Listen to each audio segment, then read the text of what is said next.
माँ बेटे के अनमोल प्यार की कहानी। माँ, मुझे कुछ महीनों के लिए विदेश जाना पड़ रहा है।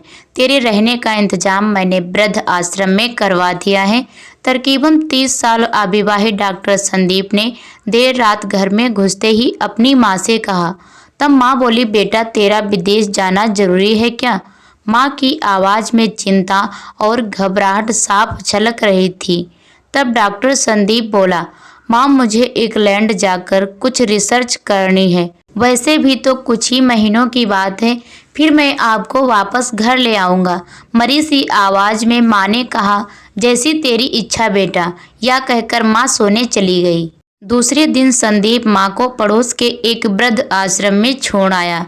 वृद्ध आश्रम में आने पर शुरू में हर व्यक्ति के चेहरे पर जिंदगी के प्रति हताशा और निराशा साफ झलकती थी, लेकिन जानकी देवी जी के चेहरे पर वृद्ध आश्रम में रहने के बावजूद कोई शिकायत न थी। एक दिन आश्रम में बैठे कुछ बुजुर्ग आपस में बातें कर रहे थे। उनमें से 3-4 महिलाएं भी थीं। उनमें से एक महिला बोली, डॉक्टर का कोई सगा संबंधी नहीं था क्या, जो अपनी माँ को यहाँ छोड़ गया? तब वहाँ बैठी एक महिला बोली, जानकी देवी जी के पति की मौत जवानी में ही हो गई थी। तब संदीप करीब 5 साल का था। पति की मौत के बाद जानकी देवी जी और उसके बेटे को रहने और खाने के लाले पड़ गए थे। तब किसी भी रिश्तेदार ने उनकी मदद नहीं की थी।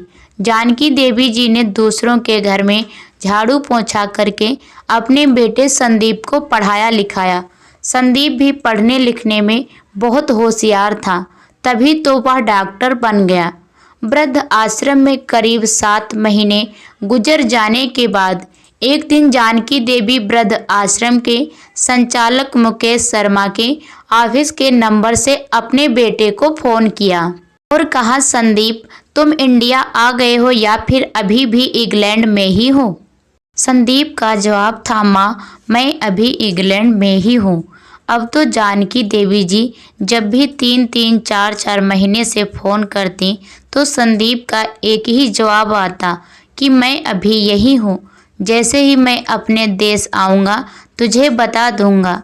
इस तरह समय गुजरता गया और 2 साल गुजर गए।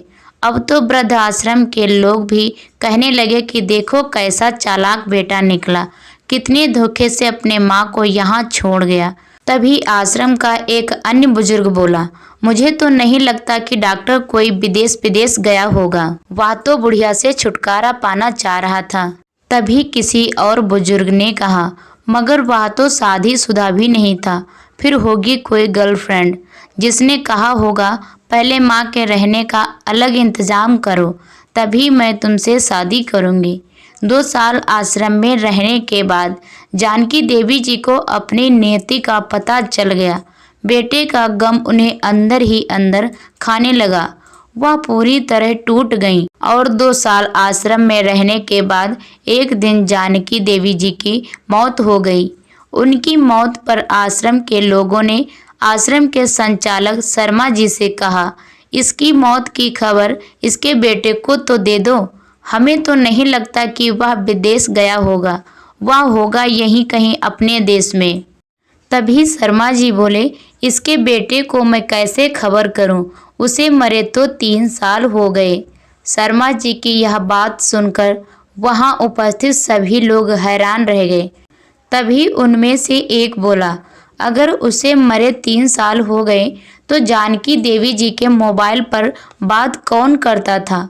तब शर्मा जी बोले, वह तो मोबाइल मेरे पास है जिसमें उनके बेटे की रिकॉर्ड की गई आवाज़ है। एक बुजुर्ग ने पूछा, पर ऐसा क्यों?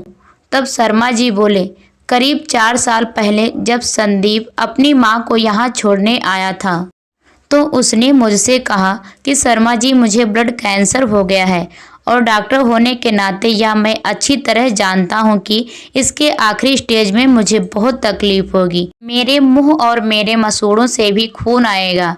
मेरी यह तकलीफ माँ से देखी ना जा सकेगी। वह तो जीते जी मर जाएगी। मुझे तो मरना ही है, पर मैं नहीं चाहता कि मेरे कारण मेरे से पहले मेरी माँ मरे। मेरे मरने से पहले 2 कमरों का हमारा छोटा सा फ्लैट और जो भी घर का सामान आदि है वह मैं आश्रम में दान कर दूंगा। यह दास्तां सुन आश्रम के सभी लोगों की आंखें भी नम हो गईं। जानकी देवी जी का अंतिम संस्कार आश्रम में ही कर दिया गया। उनके अंतिम संस्कार में शर्मा जी ने आश्रम में रहने वाले बुजुर्गों के परिवार वालों को भी बुलाया।